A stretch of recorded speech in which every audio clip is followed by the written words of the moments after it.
Вся татарская история в одном подкасте. Лекторий «Миллиард татар». Ханская мечеть в Касимове – один из немногих сохранившихся памятников татарской мусульманской архитектуры, которые сохранились с XVI века.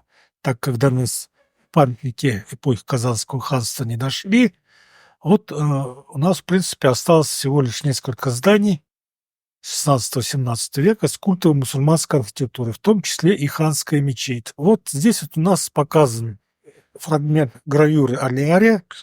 Вот это вот у нас, видите, ханский двор и ханская мечеть. Это у нас середина 30-е годы и середина 17 века, 30-й год. То есть гравюра Алиария. Тут видно очень хорошо сам здание минарета. Вероятно, вот рядышком вот это вот здание мечети самой. И здесь, конечно, еще какие-то здания, вот, которые, к сожалению, сейчас не сохранились. Вот, но будем надеяться, что в дальнейшем мы хотя бы остатки их найдем. Ну, по крайней мере, вот дальше про ханский дворец я еще расскажу. Ну, вот это вот у нас уже вот ханский двор. Ханский двор у нас в 19 веке, в конце 19 века.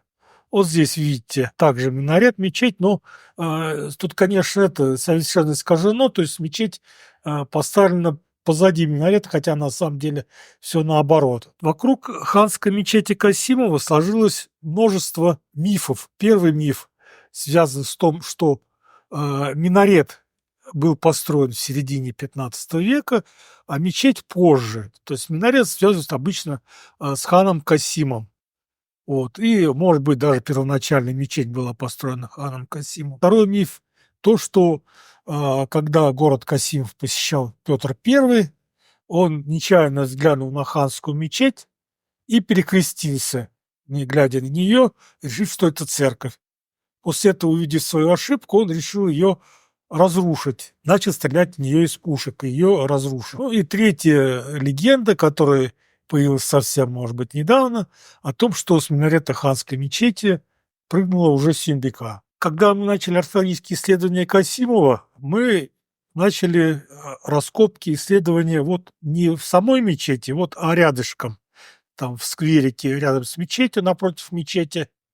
У нас там не было слоя середины 15 века, то есть связанный с ханом Касимом. Вот он не выявился. Вот у нас вот эти находки из этих шуфов, вот, керамические разные фрагменты посуды, они никак не связываются с серединой 15 века. То есть у нас как бы это определяется. Вот у нас план ханского двора.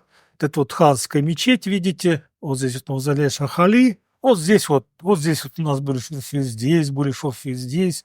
То есть везде, когда мы исследовали вот эту вот местность, вот этот ханский двор, у нас там не выходило слоя середины 15 века, связанный с ханом Касимом. Тогда мы, вот сама вот ханская мечеть, видите, перед входом такой портик, сделанный в стиле классицизма, вот, минарет двухъярусный, вот, и двухэтажное здание. Тогда мы решили исследовать уже саму мечеть. Вот здесь вот у нас, видите, план первого этажа, план второго этажа. Вот это у нас 19 век. А в 2000 году рязанский археолог Виктор Павлович Челяпов решил разбить небольшой раскоп во дворе ханской мечети. Вот. И там он тоже не обнаружил слоев середины 15 века. У него там вышли слои второй половины 16 века, печи глинобитные. Вот видите, остатки печей, вот здесь вот тоже вот они. Здесь вот остатки печей. Вот, они связаны у нас были с 17 веком. Там, когда их разбирали, в засыпи этих глинобитных печей нашли монеты 17 века Алексея Михайловича. Там, то есть они четко датируются 17 веком. Дальше чуть ниже слой датируется второй половиной 16 века. То есть вторая половина 16, 17 век. Где же середина 15 века? Ну, потом мы начали вот вокруг, уже ближе к мечети подбираться там. Вот, тоже у нас ничего нету, но интересные находки пошли. Вот пошла чернолощенная черепица, фрагменты. В 2016 году, в 2020 годах мы уже более подробно исследовали мечеть. Здесь вот у нас, видите, 8 шурфов вокруг мечети. По программе реставрации мы должны были докопаться до фундамента мечети, вернее, до начала фундамента. То есть фактически до того места, где начинается. Вот у нас шурф 2016 года, видите, здесь вот такая вот кладочка очень интересная. И вот очень интересно вот выскочил угол какой-то непонятный. Под слоем, под минаретом, вот выходит слой такой темно-серой суписи. Оттуда находки у нас датируются середины XVI века, не раньше. Вот фрагмент щелоченой черепицы, белоглиняная керамика, вот это вот называемая коломенского типа, как мы археологи обзываем ее. Вот. И вот здесь вот уже пошли вот шурфы вот по углам, которые мы разбили.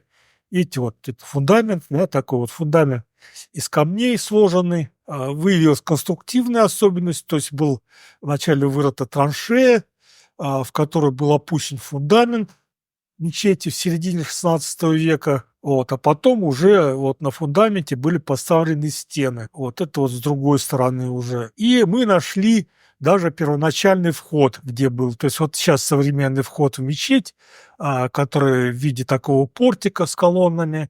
Вот этот вход на самом деле поздний, XIX века. Вот, а первоначальный вход был немножко рядышком с ним, ну, в другом месте. Очень много черепицы чернолощеной. Вот у нас так, вот. В итоге, когда мы все шурфы закончили, вот, были написаны отчеты, вот, я сел, начал думать, в чем дело, почему. То есть у нас явно, то есть мечеть, вся мечеть и минарет в середине XVI века были построены. История мечети была такова, то, что она была построена в середине XVI века по приказу хана Шах-Али. Об этом писал еще Вельяминов Зернов. Вот. Ну, Вельяминов Зернов откуда взял эти сведения? Эти сведения были у придворного летописца Касимовского хана Ураза Мухаммеда. Этот летописец Кадыр Алибек, он писал, что торжества по поводу провозглашения хана Мухаммеда, его поднятие на Кашму, вот, проходило в мечети, построенной по приказу Шах-Али. Но в литературе как бы уже позже никто не обращал на это внимания. То есть было мнение, ну вот утвердилось оно фактически до начала наших исследований 2016 года, считайте, что минарет построен во времена хана Касима, а мечеть была разрушена, потом восстановлена в XIX веке. Видимо, кто-то считал, что при Петре Первом, вот. Но в итоге, то есть другие историки выяснили, что мечеть благополучно простояла до 60-х годов XVIII века. Ее судьба тесно связана с судьбой ханского двора. Мечеть попала во владение обершталмейстера Симонова. Вот это гражданский генерал, который был награжден владением в Касиме там за свою роль в императрице. И вот к 762 году его, кстати, владение утвердили. И Симонов, оглядев свои владения, сразу же разрушил ханский дворец, который был там, вот, и решил, который фактически был напротив его имения, и решил разрушить ханскую мечеть, потому что он решил построить в своем селе недалеко от Касимова, решил построить церковь. И вот надо это пережечь камни на землю, тем более, что мечеть якобы не используется, что там никто не ходит, что у татар есть своя мечеть деревянная, в Слободе в Татарской. Мечеть стоит пустая, заброшенная, мол. Скорее всего, вероятно, по пятницам проходили там, если торжественное богослужение, там все проходило по пятницам. Его рабочие решили разрушить мечеть в 762 году. Они только начали это дело, тут прибежали местные касимовские татары, избили рабочих, вот, и рабочие не стали дальше разрушать мечеть. А в итоге мы нашли следы этих разрушений. Фактически вот эта вот черепица, это была с крыши мечети. Первоначально мечеть была одноэтажной и покрыта чернолощеной черепицей. Фактически сохранились ее стены, то есть вот когда ее начали разрушать, в 762 году. После этого, видимо, остановился процесс разрушения, потому что рабочих не пустили. И хотя Симонов писал письма о том, что вот мне не дают разрушить эту мечеть, что вот она никем не используется, что вот туда-сюда мне нужно, но все-таки вот в 768 году подоспел указ Екатерины, мечеть начали восстанавливать. Свидетелем восстановления мечети был академик Паллас, который проезжал как раз в своей экспедиции по российским городам. Фактически только небольшой кусочек, можно сказать, мечети, вот как раз вот, если, который вот у нас вышел в Шурфе, вот в Шурфе это вот кусочек, видите, вот это здесь у нас, вот этот вот кусочек торчит, да, вот этот вот фрагмент отсюда до отсюда, видимо, все-таки было разрушено, кусочек стены, это вот в этом месте. А дальше везде, то есть в Шурфах, везде все цело, следов разрушений нету. Был разрушен небольшой фрагмент западной стены. Вот. И после этого в 768 году начали ее восстанавливать. Также ее восстановили одноэтажной. До середины 19 века она была одноэтажной, с крышей, покрытой деревянным тесом. А в середине 19 века нашли средства, чтобы, так сказать, реконструировать мечеть, и ее построили второй этаж.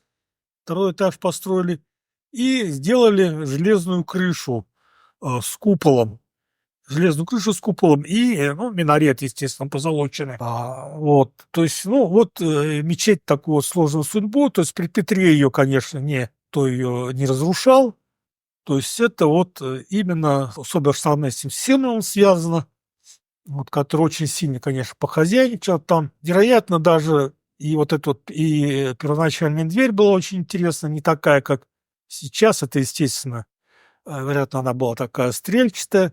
Вот, в общем-то, мечеть, не знаю, она с тюнбека оттуда падала или нет последний год своей жизни, но как бы мечеть сейчас уже передана местным татарам, то есть духовное управление, татарское общение города Касимова. Так, вот у нас город Касимов 17 века и, конечно же, ханский двор. Вот у нас ханский двор.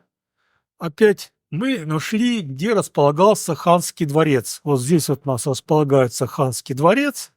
Вот здесь у нас разные здания старые. Вот, очень интересно. Вот в этом месте примерно вот мы нашли. Но, к сожалению, сам дворец находится под чьим-то забором в частных владениях сейчас, и он недоступен для исследований. Вот рядышком мы там поработали, заложили шурфы. Слой тоже, конечно, середины 16 века. Вот, видите, вот сохранился план дворца. Размеры его, видите, длина 30 метров с небольшим, 30,5 метров, и ширина 11,7 метров. Вот это общая длина, как бы. Вот тут вот помещение, немножко это другие, то есть, внизу. Вот это вот. И что у нас пишет вообще о ханском дворце, о ханской мечети академик Паллас. Академик Паллас приводит описание памятника на Татарской горе. А вот здесь, в Татарской Слободе, стоит еще в вышней части города высокая круглая мечеть или мизгир. Старая мечеть, вот, и которая ныне с высшего позволения строится. Старая мечеть была сплавлена из кирпичей, которые более 13 дюймов. На самом деле не из кирпичей, он имел в виду из известняковых блоков. Известняковые камни, пиленные такие квадратные, прямоугольные. Вот из них была построена. Старая башня построена из тесных, нарочито литых камней, которые, кажется, браны со той стороны оки. Вот из такого же известкового камня стоит и строение вблизи мечети, в саду, находящееся за дором обнесенное. А на месте, где был большой дворец здешних ханов, отпилили каменное строение, прибыли многими готскими фигурами и арабскими надписями украшенные ворота. Что такое готские фигуры и арабские надписи? Арабские надписи понятно, да? Готские фигуры. Я попозже немножко объясню. Ворота, также как продолговатый четырехугольный дом, таким же образом обнесенное кладбище знатных татар, от которого рядом упомянутые ворота разобраны и употреблены на сжжение звездки. Еще мог видеть особенно разные кровельные подзоры и теремочки. Ханский двор также Дом также сломали, оставили только основание, футов 5 вышиной, для строения деревянных жилых покоев. В конце каждого была пристроена вот узкая часть, ну, вот эти вот входы крыльца. И был погреб под всем строением, простирающийся, от которого пишутся так называемые сталактиты. Вот. И я позже покажу, что такое сталактиты на самом деле. Вот здесь была, приводится у нас еще и опись. Сохранилась опись, которая была сделана Симонову о том, что было в ханском доме, в ханском дворе, какие были помещения там. То сад огромный был, около 100 деревьев. Вот, палатка каменная, это как раз мавзолей хана Шах-Али. Что такое у нас сталактиты? Складчатый свод. Видите, такой свод. Он, конечно, был сделан, вот здесь вот у нас приводятся изразцы различные изразцы. Вот, ну, были не из разцов, из камня, из белого камня сделаны. Вот такие вот, вероятно, своды были в подвале. Очень красиво украшенные. Какие они были в самом доме, непонятно. Что такое готские фигуры? Готскими фигурами назывались стрельчатые арки. Вот, видимо, ворота были как раз сделаны в виде такой стрельчатой арки, и которая была украшена вырезанными арабскими надписями, благожелательными, естественно. Вот, в общем, такой был очень интересный ханский двор, дворец, вообще вся местность, то есть она очень интересная судьба, то есть фактически вот этот он принадлежал касимским ханам до конца 17 века. До конца 17 века. Потом еще в 18 веке при Петре Первом владели на некоторое время потомки касимовских ханов. Там последний был царевич Яков, это сын Сеид-Бурхана. Вот. А потом уже пропадает. Как бы это отбирается это владение в пользу государства, там какие-то разные размещались, то госпитали, то еще что-то. Вот. А потом ханский двор переходит во владение Балакиреву. Вот так называемый, вот был такой шут Балакирев, вы знаете, да, у Петра Первого, который как бы, когда проезжали мимо Касимова, он сказал, что Петру, что я из потомков касимских ханов. И ему, то есть уже после его отставки, был дарован во владение ханский дворец со строениями и Уланова гора. Вот. Он оттуда там, говорят, баловался, там спускал оттуда возы с сеном, катался там, в общем, это разные проказы, шалости устраивал.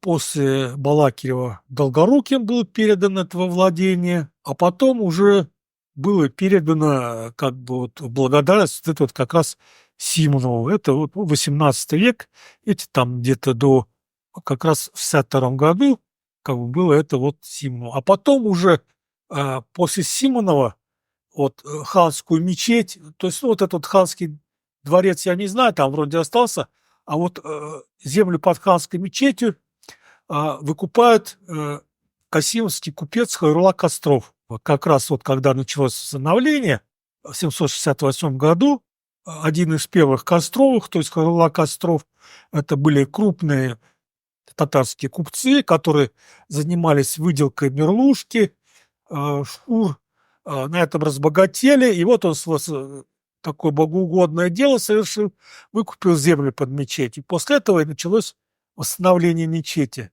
А вот что интересно, в закладной доске, которая была поставлена уже после ремонта мечети, в которой были описаны там те, кто восстанавливал мечеть, вступал в день на восстановление мечети, не указан Костров, а указаны в основном бывшие князья, мурзы. Вот они, в принципе, достаточно богатые были. Вот почему-то Кострова не указали. Костров был незнатного происхождения, он был бывший крепостной, который, в общем-то, выбился и разбогател. Впоследствии уже напротив ханской мечети Костров построил и медресе. Вот очень интересная такая вот судьба ханского двора. Вот. И вот касимовские ханы тесно связаны были с ханской мечетью. Ханская мечеть была для них местом этронизации, то есть фактически ее построил Шах Али для себя, А потом уже после Шах-Али каждый хан там провозглашался.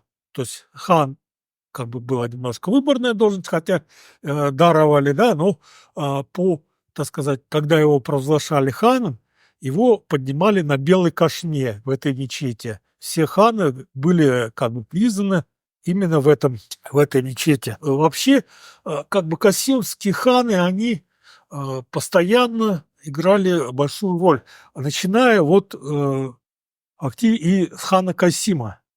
То есть фактически вот хан Касим потомок Улу Мухаммеда, то есть мы знаем, что вот его старший брат Махмуд воссел на престоле в Казани, вот, а Касим это у нас городец Мещерский, а потом уже город стал его именем Касим хан Керман, много его названий, Царевичев городок, городец Мещерский, вот, но как бы основное название, то есть Касим у нас фактически помог сесть на престол Василию Третьему, когда Василий Третий, ослепленный шемякой, был в монастыре, вот, его сторонники пришли и попытались его возвести на престол в Москве.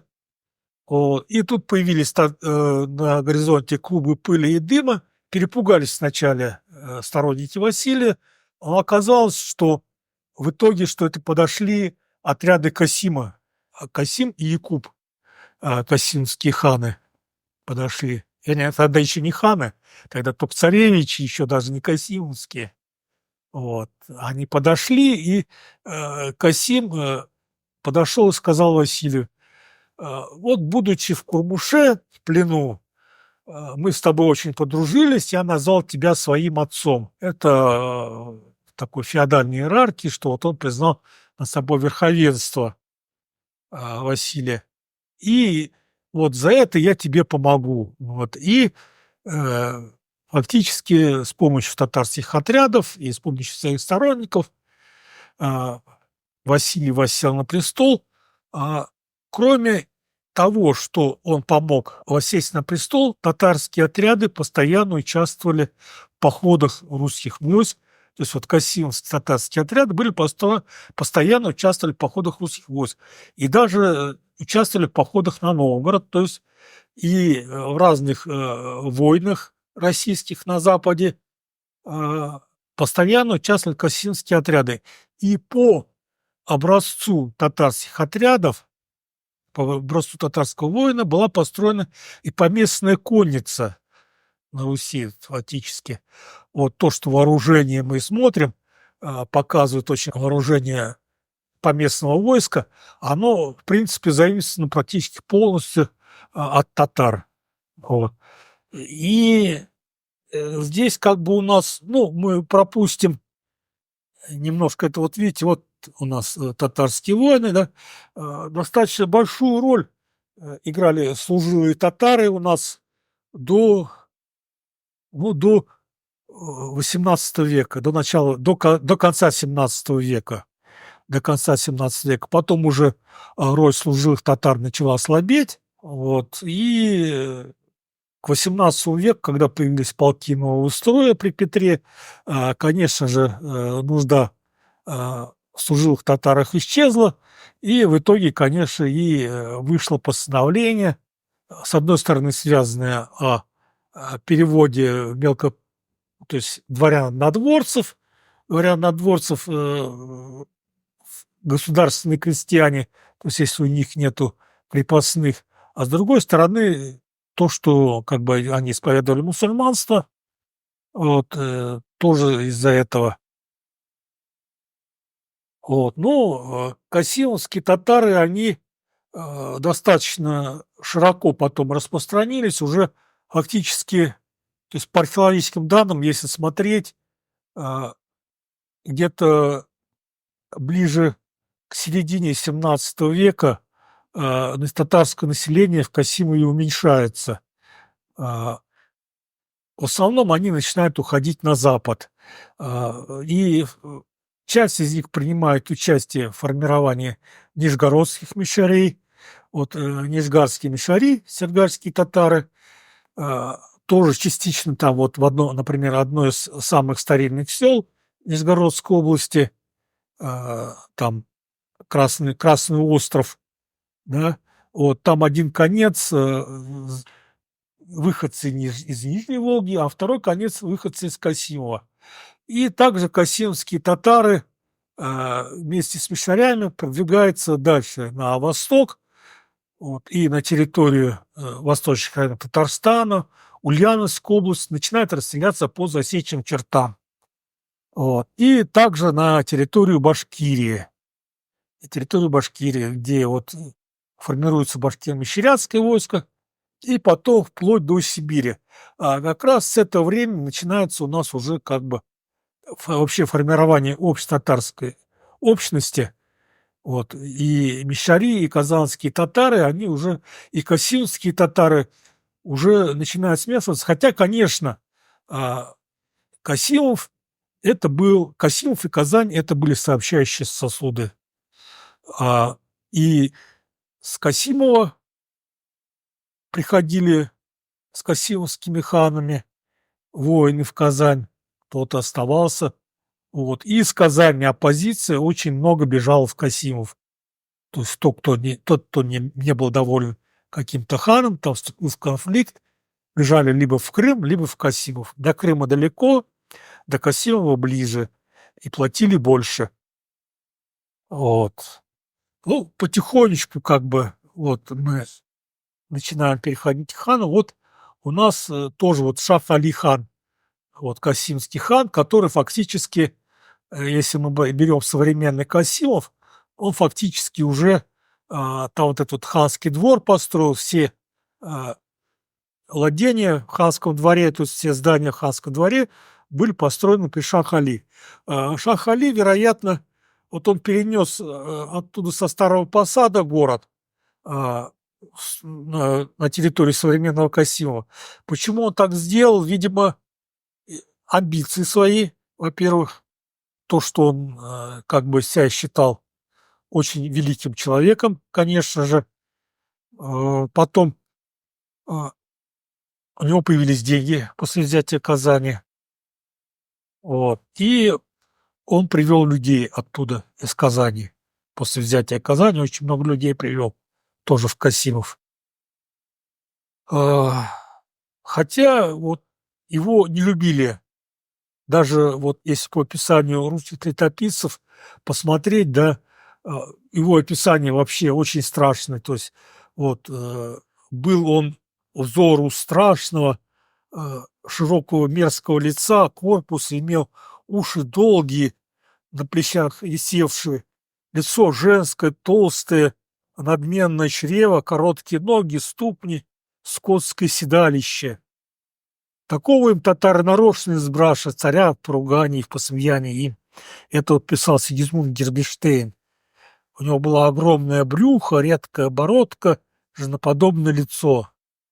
На уши свисали две черные пряди. То есть, ну, хотя таким он выглядел уже фактически в пожилом возрасте. Вот это описание Герберштейна, оно относится к тому времени, когда Шах-Али где-то было около 50 лет. Вероятно, он был уже к тому времени сильно болел. Считает, что у него были какие-то гормональные, может быть, изменения. Вот. И поэтому, вот видите, у нас как бы два портрета Шах-Али. Ну, они, конечно, это фантазийные оба портрета. Вот. Один портрет, это вот во дворе сейчас, скульптурный портрет, во дворе ханской мечети находится. А это вот у нас мозаика, это у нас в татарском кафе в Касимове. Вот изображение Шах-Али. Ну, видимо, все-таки в пожилом возрасте он был достаточно уродлив. Вот. Каким он был в молодости, мы не знаем. Об этом не говорят. Но вот сам Шах-Али с очень сложной судьбой, то есть брат казанского хана Джана Али из Астраханской династии. Астраханской династии фактически вот отец Шах-Али, шейх Алия, из рода золотоордынских ханов Тимур-Кутлуга. Вот. Это ханы Большой Орды. Большая Орда у нас оставалась на Нижней Волге, фактически это остатки Золотой Орды. После того, как уже Золотая Орда распалась, вот то, что оставалось на Нижней Волге, государственное образование, звалось Большая Орда или Большая Орда. Это считались как бы остатки Золотой Орды, и поэтому Шах Али даже, можно сказать, претендовал на то, чтобы быть по статусу очень большим, то есть он фактически, ну, если там одна линия была, там это казанские ханы, там казанские, крымские ханы, Гиреи, потом потомки Мухаммеда, да, это другая линия была чингизидов, тоже достаточно знатная, а на Руси в то время чингизиды а, достаточно сильно ценились, особенно если приходили со своими отрядами по знатности, то есть когда действовала система знатности, по знатности они были, ну, на втором, на третьем месте после царя обычно. Вот. Ну, в 1516 году после смерти отца он получил Касимский престол. В 1519 году был приглашен в Казань по настоянию Москвы, а потом его сразу же выкинули. Вот там разразился скандал, его не стали держать, его выкинули из Казани. Снова пришел в Касимов. Потом из Касимова он опять пришел в Казань. Его оттуда опять выкинули. Вот. И так вот все время вот он приходил в Казань, вот, а потом оттуда его выкидывали. Ну, так, были у него свои сторонники, но все-таки его постоянно из Казани отсюда выкидывали. Ну, не любили его, видимо, очень сильно. Вот, так как он был тесно связан с Москвой, он дал клятву, шерть, вот, Ивану Грозному о том, что будет ему служить верно. Попадал один раз под опалу, был связан с осом Белоозера, там, вот. Потом снова пришел на поклон к Ивану Грозному, тот его простил, в общем-то, вот. Ну, после этого Шах Али достаточно верно служил Ивану Грозному, вот, Ивану IV, вот, и после того, как его выкинули из Казани, указал место постройки Свияжска и фактически руководил постройкой Свияжска. Вот. Потом уже вот после взятия Казани он жил в Касимове, где ему в жены дали Сюембеку.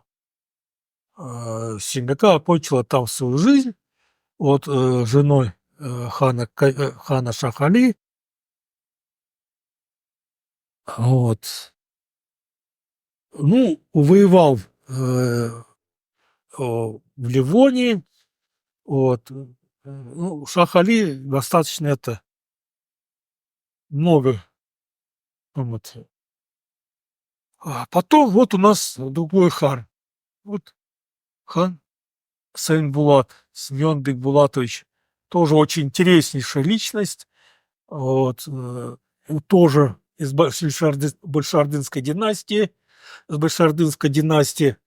А Семен Бекбулатович вместе со своим отцом, ну, его имя Саин Булат, со своим отцом он прибыл в Казань, прибыл в Касимов, вот, сын Бекбулата, в Касимовский хан в 1570-1573 годах, вот, даже, хотя, в принципе, кто-то считает, что в 1567 году уже вступил на престол. Вот. Он тоже принимал много участия в Ливонских войнах. Вот. И по настоянию Ивана Грозного Сайын-Булат крестился с именем Симеон. Вот. Он взял в жены, ему дали, вернее, в жены Анастасию Мстиславскую, дочь Ивана Федоровича Мстиславского, вот, она была внучкой Петра Ибрагимовича. Это Петр Ибрагимович — это Худайкул, казахский царевич, который жил в Москве, вот, и принимал участие в обороне Москвы, вот, но он не был крещен. Был крещен, вот, ну и да, имя Петр Ибрагимович. Вот, и как бы получается, что его дети, а вот еще кроме этого, она была, с другой стороны, потомком Софьи Палеолог. То есть и дети у них как бы получились с двух сторон. Вот тут как бы с одной стороны потомки палеологов, а с другой стороны потомки вот и башардынских, то есть потомки татарских царей. Вот. Ну, в 575 году э, Иван Грозный внезапно отрекается от престола и ставит на свое место Симеона Бекбулатовича. Вот. Он становится великим князем всей Руси на 1 год, вот, пока Иван Грозный делает свои дела. Вот, расправляется с боярами, там разные непотребства, может быть, творит, да, и прикрывается Симеоном. Почему Саид Булатов он выбрал? Конечно, очень большой вопрос. Ну, скорее всего, из-за того, что у него не было опоры среди э, дворянства русского, то есть как бы его не было такой мощной поддержки у Семена Бекбулатовича, да, вот, и он фактически, ну, стал правителем вместо Ивана Грозного, но через год он престол уступает обычно Ивану Грозному, вот, и становится великим князем Тверским. Ему дается титул великий князь Тверской. После смерти царя Федора Иоанновича, претендовавшие на престол, знатные роды решили консолидироваться вокруг Симеона против Бориса Годунова. А Годунов, конечно, очень сильно тут обиделся. Вот, не то, что обиделся, и вообще целую крест каждому новому, когда ему целовали крест, каждый боярин должен был обещать, что царя Семена Бекбулатовича и его детей никого в Московское царство не хотите видите. То есть он был соперником, конечно, в этом отношении, но все равно у него не было такой поддержки, чтобы, вот, например, чтобы Годунова сместить и стать на его место. Вот. Также считается, что он был лишен всех титулов и сослан в село Кушавино, где крестился. Вот. И после этого его ослепили. После этого его ослепили. А потом, когда пришел уже Дмитрий I, он постриг Симеона в Иноке, то есть монастырь посадил, вот, а потом вообще сослал его на Соловки. Вот. Потом его в 612 году он вернулся, вот, и уже после воцарения Михаила Федоровича он прибыл в Москву, там, в принципе, уже был стар, немощен, никакой угрозы не представлял. Вот, дети его тоже уже умерли. Вот, и 5 января 1616 года скончался, был похоронен рядом с супругой в Симоном монастыре. Вот. Вот у нас, видите, вот это у нас провозглашение хана на престол. Каждый хан вот провозглашался. И вот здесь у нас вот два, так сказать, очень интересных артефакта. Это посох касимских ханов, набалдашник, вот, а корона сибирских ханов. К сожалению, корона касимских ханов, ну, если была у них, она не уцелела. Вот, после Сайын-Булата вот у нас правит хан Мустафа Али. Вот. Он тоже был касимским ханом, тоже из Астраханской династии большеордынской. Вот. Ну, о нем, конечно, таких сведений не сохранилось. Он, ну, относительно тихое время жил, хотя тоже как бы не особо. Вот, ну, почему-то сведений о нем не было таких. Вот, ну, после 586 года Мустафа Али нигде не упоминается. Вот, ну, о нем так немного известно. И вот у нас хан Ураз Мухаммед Андан, тоже очень интересная личность, казахский царевич, ну, как казахский, он чингизит, тоже чингизит из династии Тука-Тимуридов. Тука-Тимурид. И вот последний хан, сибирский хан Сид Ахмад решил заключить союз с казахским ханом Тевкелевым. В 1558 году как раз вот представители казахских ханов Ураз Мухаммед и его Карача прибывают в Искер. Вот, их пригласил к себе воевода Чулков на переговоры. Вроде их встретили там, накормили, напоили, а потом вдруг раз их окружили и взяли в плен. Вот, сразу же их поймали, то есть, и отправили в Москву. Вот. Отряды Чулкова вошли в Искер и ликвидировали окончательно Сибирское ханство. Он так это... Вот. В 1590 году Ураз Мухаммед, уже в России, принял участие в походе царя Федора Иоанновича на шведов. Вот. Потом он вместе с другими служилыми татарским царевичем присутствовал на приеме римского императора, посла римского императора в Москве. И вот в 1600 году Борис Федорович пожаловал Уразу Мухаммеду Касиму с властями и доходами, даровал ему титул хана Касимовского.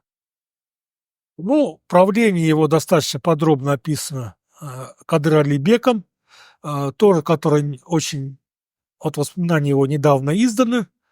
Вот воспоминания, ну, там фактически он повторил там Чингизаме и кое-что написал об Ураз Мухаммеде.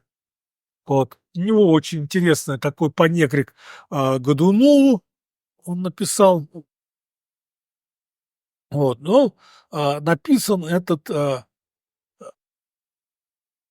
Таварих очень интересно, написан на языке фактически понятным тогда татарам. Вот это был среднеазиатский тюрки, чагатайский, с элементами казанско-татарского, то есть, вернее, татарского, так, среднетатарского, литературного тюрки поволжского. То есть вот и фактически как бы на стыке двух литературных диалектов был написан. Вот. Ну, Ураз Мухаммед, в общем-то, застал эпоху смуты. Как раз вот когда уже Дмитрий сверг Годунова, вот, и вот Ураз Мухаммед, в общем-то, был в активной оппозиции к правительству Василия Шуйского, поддерживал восстание Болотникова. Вот. После поражения Болотникова Ураз Мухаммед со своими людьми приплыл к Дмитрию II. Но уже Дмитрий II заподозрил о том, что он замыслил измену, вот, и на охоте тайком убил его. Он призвал, ну, начали охотиться, и уже Дмитрий сам II напал на него, саблей отрубил ему голову, вот, и бросил его тело. лагере вначале объявили, что Касимский хан сбежал. Вот. Но все не поверили в это. Через некоторое время один из соратников Мухаммеда, Ураз Мухаммеда, также на охоте, то есть это Урусов, Петр Урусов, Ногайский царевич, не царевич, то есть выходец из Ногайской Орды, вот, он также на охоте убивал же Дмитрия II в отместку за Ураз Мухаммеда. Вот. И на этом у нас фактически смута заканчивается. Ну, хотя там еще были, там какой-то уже Дмитрий III, там еще кто-то там пытался, но они уже роли большой не играли. Фактически со смертью уже Дмитрия II, когда его убил Петр Урусов в отместку за Ураз Мухаммеда, заканчивается смута в России. Вот. И, в принципе, даже был известен на Старопосадском кладбище могильный камень с Ураз Мухаммедом. Вот. Ну, здесь у нас хан Арслан Алеевич, Арслан Сибирск, тоже очень интересный. Вот у него есть там и мавзолей, который мы нашли остатки, пока еще не раскопали, рядом на Старом Посаде. Вот. Сиид Бурхан, вот второй царевич, который был крещен, вот, и фактически вот он в юности вот, был крещен под именем Василия Арслановича. Ну, кстати, если вот у нас э, Саид Семен Бекбулатович, вот, Семен Бекбулатович сразу же, как крестился он, это ушел из Касимова, то Саид Бурхан остался с Касимом, с тем ханом. Вот, ну, вот, в принципе, вот известно, портрет его ничего не сохранилось, никакого, ну, вот известно вот это вот сулья, пороховница, подарок его. Вот, и вот последняя царевича, правительница Касима, его мать, Фатима Султан Бетин, вот, она происходит из рода Шапуловых, это знатный род, который происходил от, считается, либо от самого Мухаммеда, либо от его потомков. Вот. Это были сииды. То есть они, считается, прибыли в Касимов где-то в начале XVI века, достаточно долго жили, и потом вот хан Арслан как раз на ней женился, и вот его сын, ну, Саид Бурхан, а потом вот уже после смерти сына она была последней правительницей Касимова, то есть до ликвидации. То есть тоже о ней ходит несколько легенд очень интересных. Одна легенда гласит, что на самом деле во время своего правления она часто ездила по Касимову на колымаге, запрягая вместо лошадей своих крестьян и посадских людей. Один из них даже а, возмутился, то есть катал ее, потом возмутился и бросил, и ушел. Вот, это был, она обозвала его Син Алян. Алян это, видимо, я долго смотрел, думал, что это такое Алян, почему Алян? Это, видимо, искаженное русское лентяй. То есть вот лентяй. Вот, и они стали носить эту фамилию Алянчиковы. Алянчиковы, и вот эти вот купцы, они построили там роскошное здание, где сейчас находится Касимовский краеведческий музей. Вот. Другое предание о том, что якобы она тайно исповедовала христианство, за это была задушена татарами. Вот. Но другая есть легенда, опровергающая это, о том, что она перевезла одного из детей Саид Бурхана на территорию современной Нижегородской области, стараясь избежать его крещения. И до сих пор там живут его потомки. Вот такие вот противоречивые такие легенды они. И даже после смерти ее, так сказать, не оставили в покое. Вот мавзолей в Токие, где она покоилась, а, однажды какая-то женщина со Старого Посада забралась в ее мавзолей и украла с царей саваны и другие вещи. У саваны были, видимо, я уже рассказывал, что они похоронены обычно были в саване, то есть лежали похоронены в шелковом.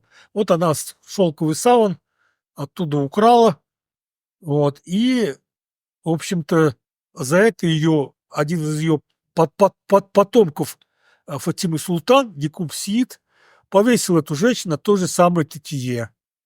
Вот, в общем, так расправился. Вот, ну, вот, после смерти ее Касимское ханство было упразднено и вошло в состав русского государства. Вот здесь у нас список касимских ханов, которые правили в Касимове, вот начиная с первого, Касим хан, Якуб хан, Данияр, это вот династия Улу-Мухаммеда, потомки Улу-Мухаммеда. Вот. Нурдавлет, Сатылган, Джанай – это гиреи. Это гиреи, которые потом правили в Крыму, ну, которые правили в Крыму и одно время в Касимове. Шейх Аулияр, Шах Али, Джан Али, Сайнбулат, Мустафа Али – это… нет, Сайнбулат, да. Вот Мустафа Али непонятно, конечно. Сайнбулат – это все астраханская большардынская династия. Большардынская династия. Ураз Мухаммед – это у нас, так сказать, пришлый казахский, ну, с другой стороны, как бы, да, ну, тоже чингизид. Вот Арслан, Сиид Бурхан – это у нас потомки Кучума. Вот, это сибирская династия. Вот, и, ну, и последний вот Фатима Султан-Бекир – это вот из рода Шакуловых. Вот. Ну и немножко такая Шакулова, чуть-чуть вот в самом конце, да. Ну, мы знаем, что вот Сара Шакулова была такая очень интересная женщина, как раз вот одна из представительниц рода Шакуловых, которая жила в Касимове, потом уехала оттуда, училась в Сорбонне, стала первой татарской женщиной, которая получила высшее образование, и потом уже вернулась в Российскую империю, но, к сожалению, здесь не смогла найти работу, так сказать, ее не смогли, ну, не узнать, что притеснение женщин, да к тому же татарка, вот, и, ну, в общем-то, и только уже после революции она работала вместе с Крупской, замнаркомом просвещения, и работала это в Башкирии тоже, в Уфе.